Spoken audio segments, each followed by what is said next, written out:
Malej kluk. Tak v hlavě jsem neměl ten hluk. Hlas v hlavě, co po mně pořád křičí, že spoustu povinností mám a že nevyřeší to rodiče. Ale musím makat sám. Jako nechci nic, ale reklama na dospělost vypadala lépe. Teď se mi do prdele celé tělo klepe.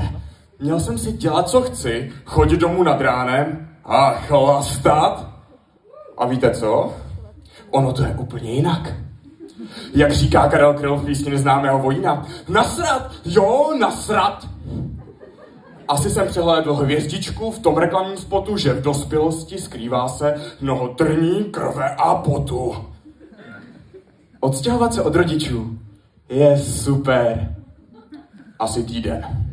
Pak s hlavou plnou starostí mícháš školu s vínem a zapíš to pívem a to je ta alkoholová část dospělého žití. A ne, není to radost, nýbrž recept na přežití, protože chlastat to není veselé, jen smutné a k zblití. Tak bleju. Když jsme u toho, musím si sám vařit. A to taky není radost. Vždy, když přijdu ze školy, tak mám dost a trochu zlost, že mám hlad a nevím, co k obědu si dát, jak jídlo obstarat. Tak žeru plafy mražené, co v obchodě jsou zase zdražené. A doufám, že Bůh na mě zhlíží zhora. Pár z těchto mých návyků je v prdeli moje střevní mikroflora a potřebuju nutně stvořit novou. Další věc na pořadu mého dne je praní.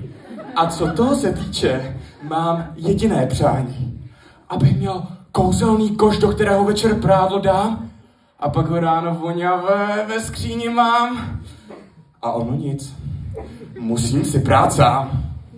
A proto práci šetřím, že?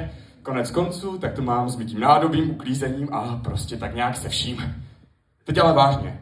Tady musím zdůraznit. Na 3 sprchy ti stačí 1 ručník. Prdel, čelo, jedno tělo a takhle by to býti mělo a chci, aby to tu zaznělo. No a to je asi všechno z mého nadávání na dospělý život. Jsem jen jeho pivo pijící, smutné básně píšící pilot.